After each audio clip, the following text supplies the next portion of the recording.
aéroport de Genève-Cointrin.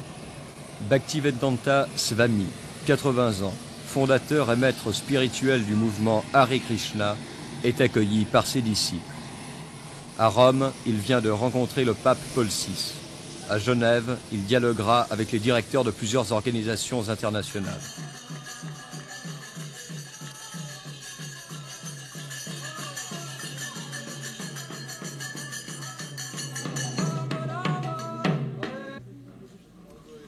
Le mouvement, très étendu aux Indes, commence à prendre de l'ampleur parmi les jeunes occidentaux.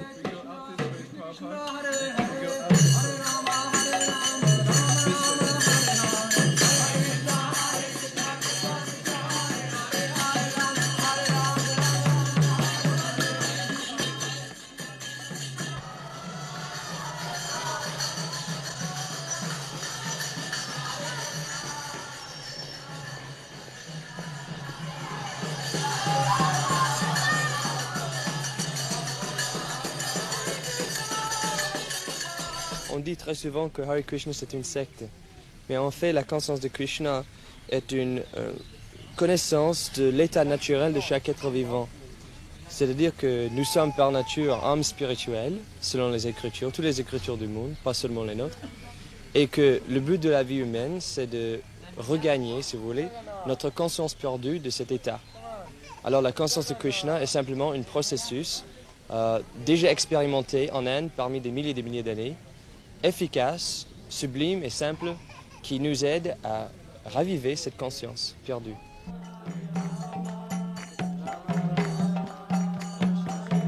Sommet du séjour du maître de la conscience de Krishna dans cette coquette villa de la banlieue genevoise, louée par ses disciples, la cérémonie d'initiation brahmanique au cours de laquelle la communauté accueillera ses nouveaux membres. Pour arriver au degré de sagesse nécessaire, ces jeunes occidentaux auront vécu, depuis 1 an, une vie ascétique. Pas de viande, de poisson ou d'œufs, pas d'alcool, de tabac, de café ou de thé, pas de rapport sexuel dans le mariage sans désir de procréer, pas de jeu de hasard. Travail, chant, méditation et prière. Pour les membres genevois du mouvement, les préparatifs de la fête auront duré 4 mois. De nos jours, les jeunes sont frustrés. Ils ont goûté les plaisirs matériels autant que possible, mais ils sont arrivés à conclure qu'il manque encore quelque chose. Alors cette quelque chose, c'est une connaissance de notre véritable identité. Et c'est ça que la conscience de Krishna donne.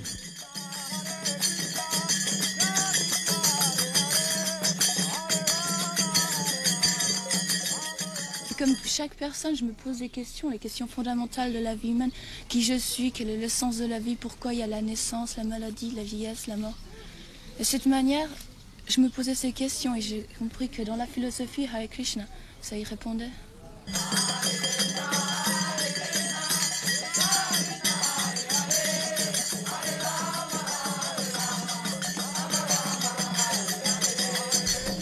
Pourquoi est-ce que vous écrivez Hare Krishna comme ça? Parce que ça se fait oralement aussi. La main, ils disent l'oral à main, l'oral à main, c'est-à-dire l'oral à main. Ils disent des choses comme ça. Ils disent c'est un ange et nous on croit qu'on est Dieu. C'est français. Ils aiment les mantras aussi. Ils aiment les mantras et toutes les techniques. Si vous voulez avoir des réponses à des questions, il vaut mieux poser la question à quelqu'un qui suit la discipline de la conscience de Krishna. Parce que si vous demandez à n'importe quelle personne, c'est sûr vous aurez n'importe quelle réponse. Ce monsieur ne suit pas la discipline? Je viens de le rencontrer avant-hier. Moi j'écris avec Krishna, je pratique les mantras sous différentes formes. Des fois je les écris, des fois je les dis oralement. Ça c'est très bien. Ça c'est très bien. Des fois je dis très vite, des fois très lentement. Ça c'est très lentement. Hein. Mais les techniques de mantra, je crois que Hare Krishna c'est la meilleure. Enfin parce que je suis là. En Occident, il y a une centaine de centres et dans chacun, disons 40 ou 50 dévots, ça fait environ 5000 membres en monde occidental. En fin d'après-midi, le maître sortira de méditation et gagnera lentement les lieux de l'Agnihotra, les lieux du sacrifice du feu. Le maître spirituel est accepté comme le représentant intime, direct du Seigneur. Donc le maître spirituel est aussi adorable que Krishna lui-même, parce qu'il est le serviteur le plus intime à lui. Pour nous, le maître spirituel, c'est l'essence de la vie spirituelle parce que c'est lui qui donne l'exemple.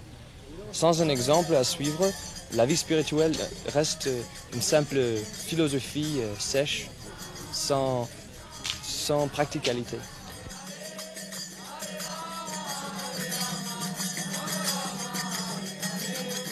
Quelle est la signification de ce maquillage que vous avez sur le nez? Ça veut dire que je ne suis pas ce corps, je suis l'âme spirituelle à l'intérieur. Ce corps est comparé à un vêtement. Et un vêtement, il s'use, et quand il est vraiment usé, on jette et on en prend un autre. C'est la même chose pour le corps. Il y a la naissance, la maladie, la vieillesse, la mort. Ce jour-là, 5 candidats à l'initiation. 5 à avoir promis de tourner 16 fois leur chapelet pour purifier leur conscience et à se purifier encore par le contact de l'eau, représentation symbolique de Vishnu.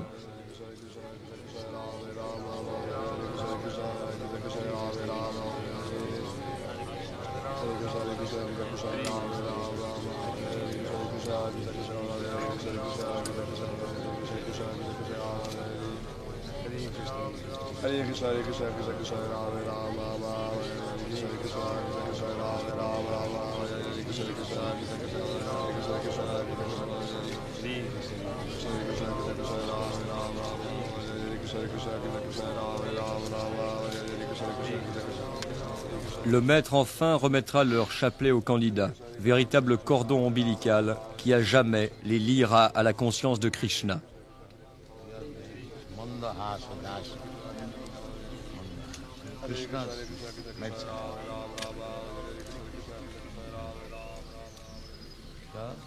Now we begin yoga.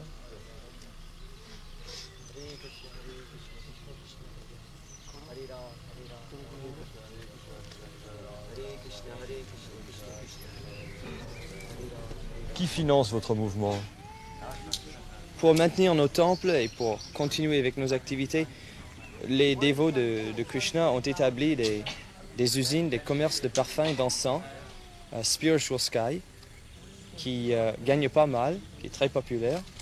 Et avec l'argent, nous maintenons nos centres.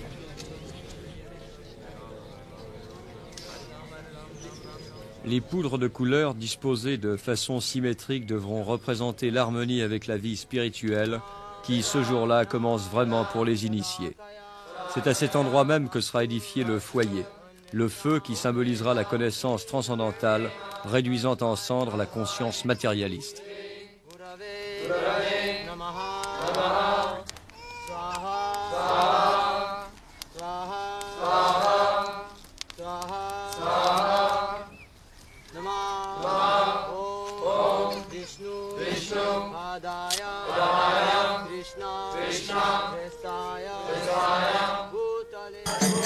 Les meurtres d'animaux étant interdits par les Écritures, c'est d'abord des graines de sésame, puis des fruits que les nouveaux membres jetteront dans le feu en offrande à Vishnu.